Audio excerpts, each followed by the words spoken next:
So welcome to a fireside reading of Frankenstein by Mary Shelley. Chapter 8.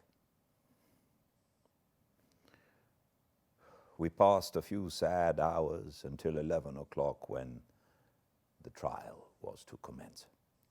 My father and the rest of the family being obliged to attend as witnesses, I accompanied them to the court. During the whole of this wretched mockery of justice, I suffered living torture.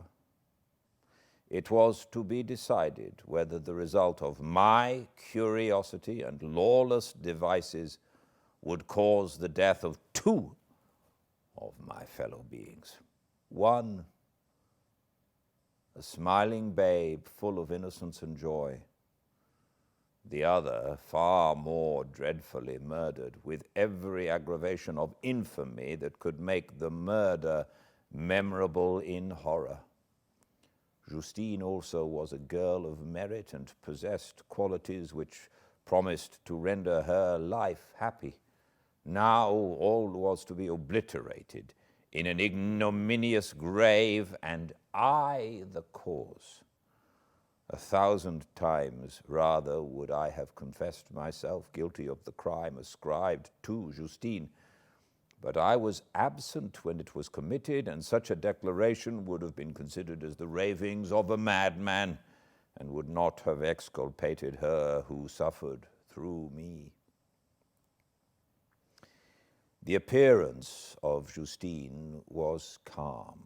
She was dressed in mourning, and her countenance, always engaging, was rendered by the solemnity of her feelings exquisitely beautiful. Yet she appeared confident in innocence and did not tremble, although gazed on and execrated by thousands for all the kindness which her beauty might otherwise have excited was obliterated in the minds of the spectators by the imagination of the enormity she was supposed to have committed. She was tranquil, yet her tranquility was evidently constrained, and as her confusion had before been adduced as a proof of her guilt, she worked up her mind to an appearance of courage. When she entered the court, she threw her eyes round it and quickly discovered where we were seated. A tear seemed to dim her eye when she saw us, but she quickly recovered herself, and a look of sorrowful affection seemed to attest to utter guiltlessness. The trial began, and after the advocate against her had stated the charge, several witnesses were called. Several strange facts combined against her, which might have staggered anyone who had not such proof of her innocence as I had. She had been out the whole of the night on which the murder had been committed, and towards morning had been perceived by a market woman not far from the spot where the body of the murdered child had been afterwards found. The woman asked her what she did there, but she looked very strangely, and only returned a confused and unintelligible answer. She returned to the house about 8 o'clock, and when one inquired where she had passed the night, she replied that she had been looking for the child, and demanded earnestly if anything had been heard concerning him. When shown the body, she fell into violent hysterics and kept her bed for several days. The picture was then produced which the servant had found in her pocket, and when Elizabeth, in a faltering voice, proved that it was the same which, an hour before the child had been missed, she had placed round his neck, a murmur of horror and indignation filled the court. Justine was called on for her defense. As the trial had proceeded, her countenance had altered. Surprise, horror, and misery were strongly expressed. Sometimes she struggled with her tears, but When she was desired to plead, she collected her powers and spoke in an audible, although variable voice. God knows, she said, how entirely I am innocent, but I do not pretend that my protestations should acquit me. I rest my innocence on a plain and simple explanation of the facts which have been adduced against me, and I hope the character I have always borne will incline my judges to a favorable interpretation where any circumstance appears doubtful or suspicious. She then related that, by the permission of Elizabeth, she had passed the evening of the night on which the murder had been committed at the house of an aunt at Shen, a village situated at about a league from Geneva. On her return at about 9 o'clock, she met a man who asked her if she had seen anything of the child who was lost. She was alarmed by this account and passed several hours in looking for him. When the gates of Geneva were shut and she was forced to remain several hours of the night in a barn belonging to a cottage, being unwilling to call up the inhabitants to whom she was well known. Most of the night she spent here watching. Towards morning she believed that she slept for a few minutes. Some steps disturbed her, and she awoke. It was dawn, and she quitted her asylum that she might again endeavor to find my brother. If she had gone near the spot where his body lay, it was without her knowledge. That she had been bewildered when questioned by the market woman was not surprising, since she had passed a sleepless night, and the fate of poor William was yet uncertain. Concerning the picture, she could give no account. I know, continued the unhappy victim, how heavily and fatally this one circumstance weighs against me, but I have no power of explaining it. And when I have expressed my utter ignorance, I am only left to conjecture concerning the probabilities by which it might have been placed in my pocket. I believe that I have no enemy on earth, and none surely would have been so wicked as to destroy me wantonly. Did the murderer place it there? I know of no opportunity afforded him for doing so, or if I had, why should he have stolen the jewel to part with it again so soon?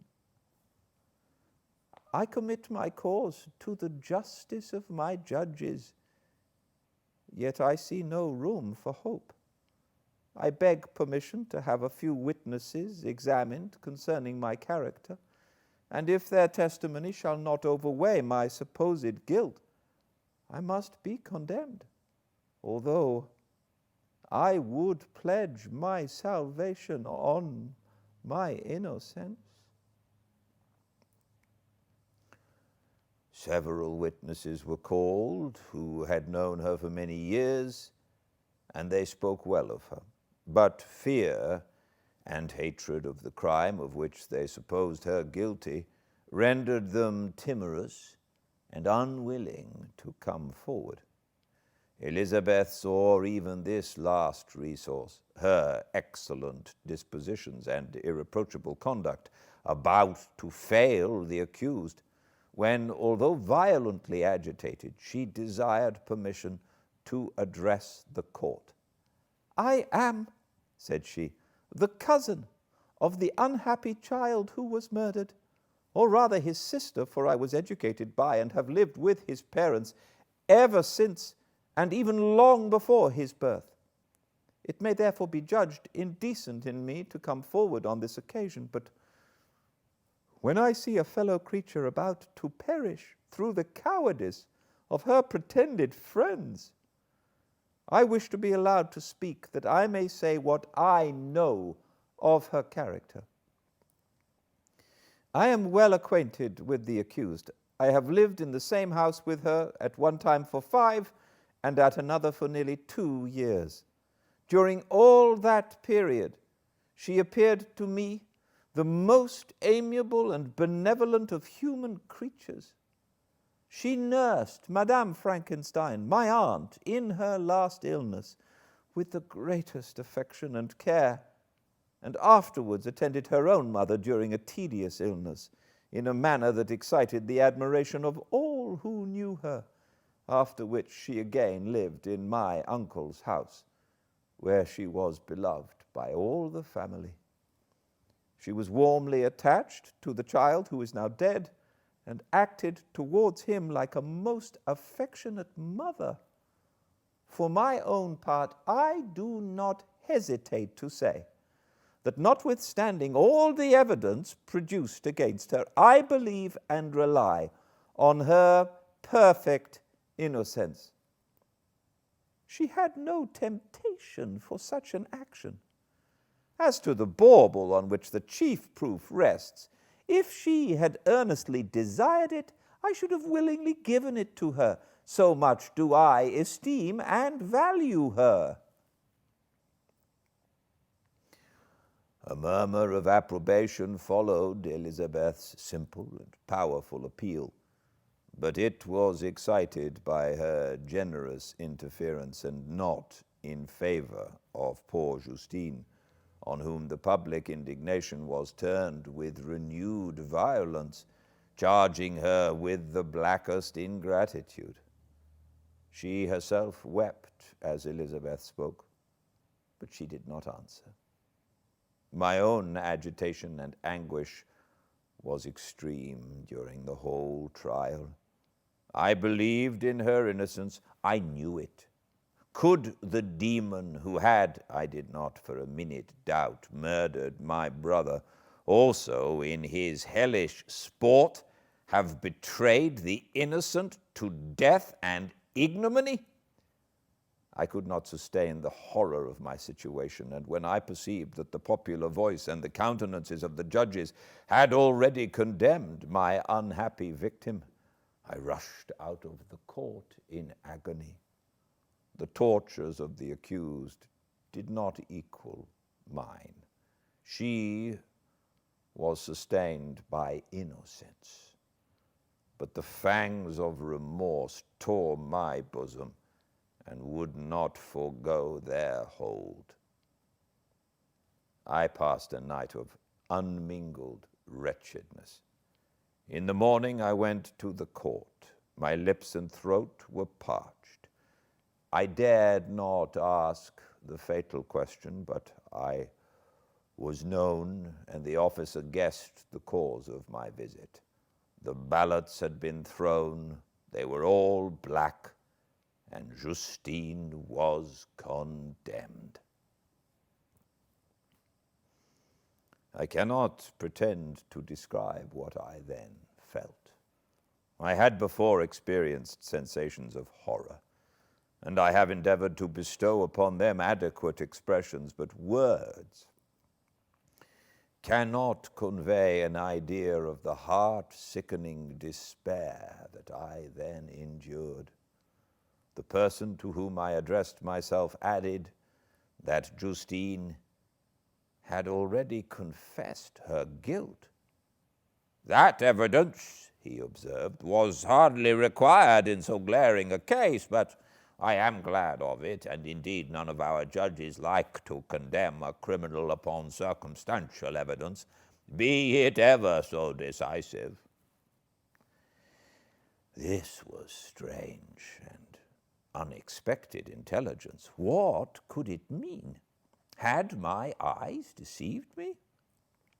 And was I really as mad as the whole world would believe me to be if I disclosed the object of my suspicions? I hastened to return home, and Elizabeth eagerly demanded the result. "My cousin," replied I, "it is decided as you may have expected. All judges had rather that 10 innocent should suffer than that one guilty should escape. But she has confessed." This was a dire blow to poor Elizabeth, who had relied with firmness upon Justine's innocence. "Alas," said she, "how shall I ever again believe in human goodness? Justine, whom I loved and esteemed as my sister, how could she put on those smiles of innocence only to betray? Her mild eye seemed incapable of any severity or guile, and yet she has committed a murder." Soon after, we heard that the poor victim had expressed a desire to see my cousin. My father wished her not to go, but said that he left it to her own judgment and feelings to decide. "Yes," said Elizabeth, "I will go, although she is guilty. And you, Victor, shall accompany me. I cannot go alone." The idea of this visit was torture to me, yet I could not refuse. We entered the gloomy prison chamber and beheld Justine sitting on some straw at the farther end. Her hands were manacled, and her head rested on her knees. She rose on seeing us enter, and when we were left alone with her, she threw herself at the feet of Elizabeth, weeping bitterly. My cousin wept also. "Oh, Justine," said she, "why did you rob me of my last consolation? I relied on your innocence, and although I was then very wretched, I am not so miserable as I am now." "And do you also believe that I am so very, very wicked? Do you also join with my enemies to crush me, to condemn me as a murderer?" Her voice was suffocated with sobs. "Rise, my poor girl," said Elizabeth. "Why do you kneel if you are innocent? I am not one of your enemies. I believed you guiltless, notwithstanding every evidence, until I heard that you had yourself declared your guilt. That report, you say, is false, and be assured, dear Justine, that nothing can shake my confidence in you for a moment but your own confession." "I did confess, but I confessed a lie. I confessed that I might obtain absolution. But now that falsehood lies heavier at my heart than all my other sins. The God of heaven forgive me. Ever since I was condemned, my confessor has besieged me. He threatened and menaced until I almost began to think that I was the monster that he said I was. He threatened excommunication and hellfire in my last moments if I continued obdurate.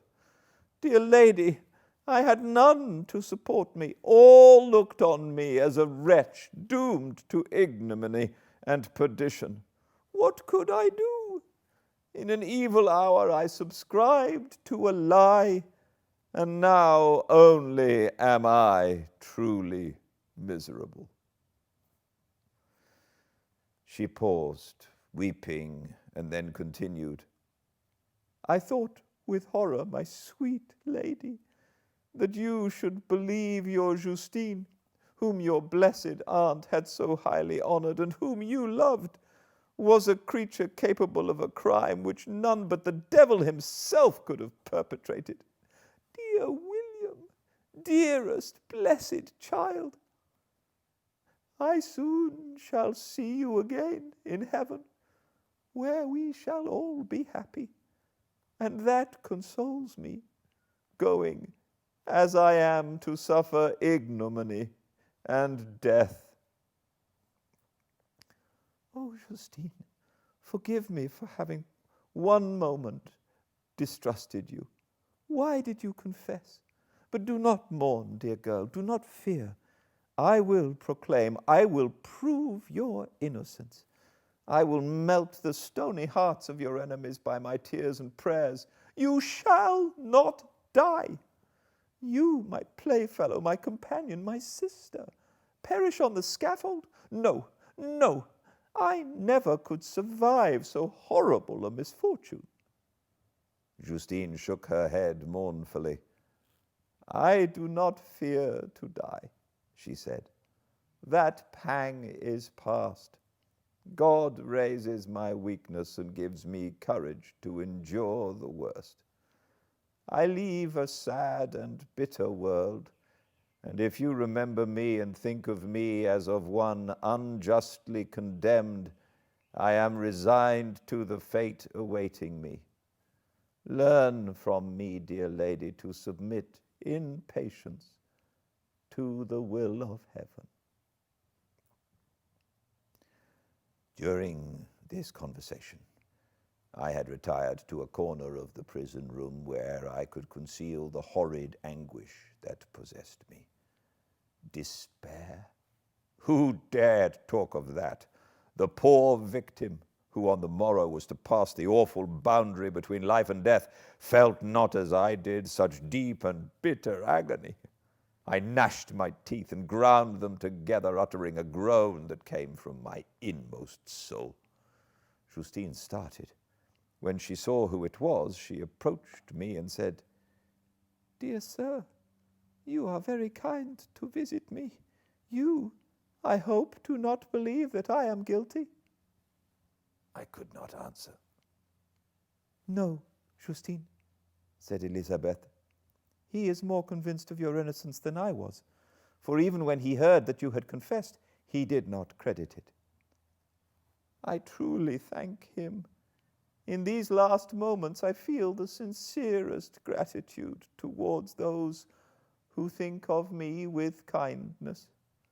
How sweet is the affection of others to such a wretch as I am. It removes more than half my misfortune, and I feel as if I could die in peace now that my innocence is acknowledged by you, dear lady, and your cousin. Thus the poor sufferer tried to comfort others and herself. She indeed gained the resignation she desired, but I, the true murderer, felt the never-dying worm alive in my bosom, which allowed of no hope or consolation. Elizabeth also wept and was unhappy, but hers also was the misery of innocence, which, like a cloud that passes over the fair moon, for a while hides but cannot tarnish its brightness. Anguish and despair had penetrated into the core of my heart. I bore a hell within me which nothing could extinguish. We stayed several hours with Justine, and it was with great difficulty that Elizabeth could tear herself away. I wish, cried she, that I were to die with you. I cannot live in this world of misery. Justine assumed an air of cheerfulness, while she with difficulty repressed her bitter tears. She embraced Elizabeth and said in a voice of half-suppressed emotion, Farewell, sweet lady, dearest Elizabeth, my beloved and only friend. May heaven in its bounty bless and preserve you. May this be the last misfortune that you will ever suffer. Live and be happy, and make others so. And on the morrow, Justine died. Elizabeth's heart-rending eloquence failed to move the judges from their settled conviction in the criminality of the saintly sufferer. My passionate and indignant appeals were lost upon them, and when I received their cold answers and heard the harsh, unfeeling reasoning of these men, my purposed avowal died away on my lips.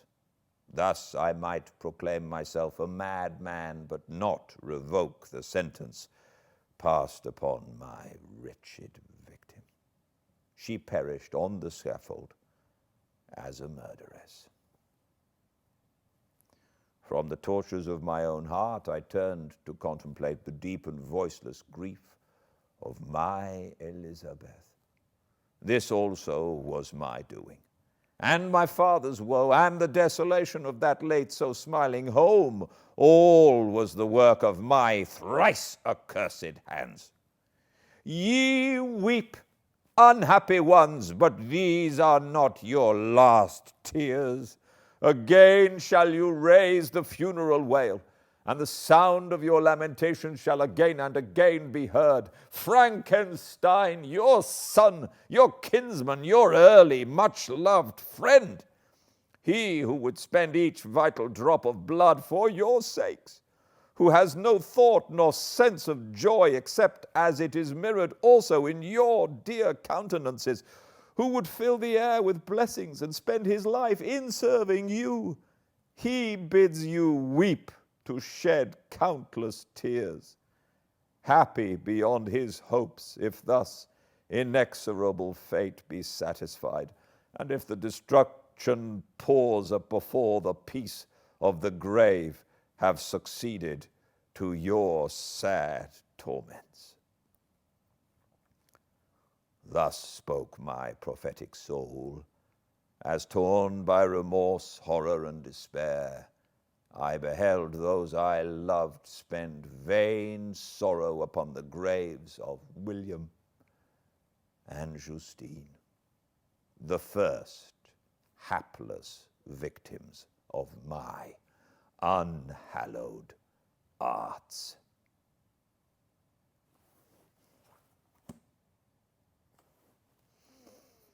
Thank you for joining me. I hope to see you again very soon, 5 Pacific, on Fireside Reading, at Fireside Reading on Instagram, or the Fireside Reading channel on YouTube.